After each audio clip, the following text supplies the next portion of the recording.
ఇప్పుడు నేను మమ్మల్ని గౌరవిస్తే మేము రోజా గారు అంటాం.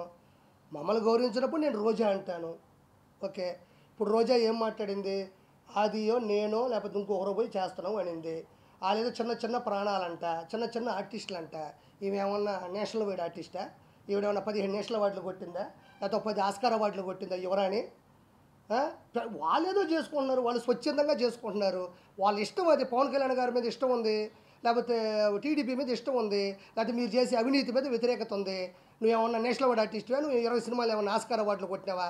రెండోది చిన్న చిన్న ఆర్టిస్టులు అంటున్నావే, నీకు దమ్ము ఉంటే గెటప్ సీన్ చేసే క్యారెక్టర్ నీ జీవితంలో ఒకటైనా చేయగలిగావా? ఇస్తే నువ్వు చేయగలవా?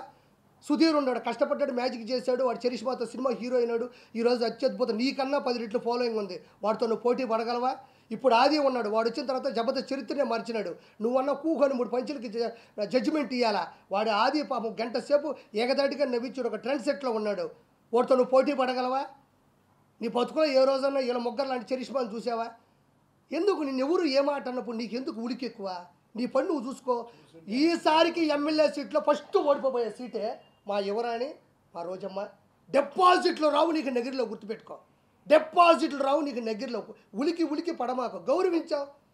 మేము ఎప్పుడు నీ గురించి బ్యాడ్గా మాట్లాడుకోవాలి. నీకెందుకు వాళ్ళు పోయి అక్కడ చేసుకోండి? చిన్న చిన్న ప్రాణాల 7 మంది హీరోలు ఉన్నారా? 7 మంది హీరోలు జనసేనలో ఉంటే వాళ్ళ కుటుంబంలో 70 మంది రౌడీలు నీ అన్న దగ్గర ఉన్నారు. తెలియదా నీకు? 70 మంది రౌడీలు ఉన్నారు. నీకు దమ్ముంటే ఒకసారి ఎదిరించి మాట్లాడి చూడు, నేను లేపేస్తాడు చూద్దాం.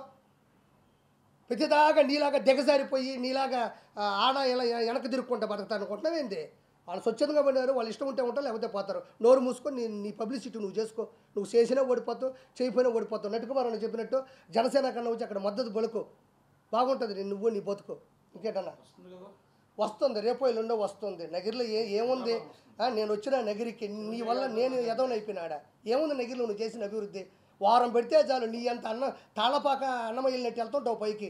వెంకటేశ్వర స్వామి అంటే అంత ఇష్టం, అంత ప్రేమ ఉన్నప్పుడు అన్న చేసే దుర్మార్గాన్ని ఎందుకు అడగలేకపోతున్నావు? 30 మంది కావాలి నీకు, ఒకరు కాదు. అమ్మ పెద్ద టీం నీకు, తిరుమల టీం ఉంటుంది నీకు, వేసుకొని పోతా ఉండాలా.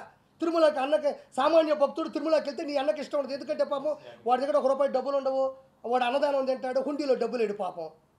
మీ అన్న 30,000 పెట్టి వెంకటేశ్వర స్వామి దగ్గరకు వచ్చినాడే గొప్పవాడు. ఉండు, నీకు జూన్ 4వ తారీఖు మొత్తం అందరి లెక్కలు జాలేస్తాము.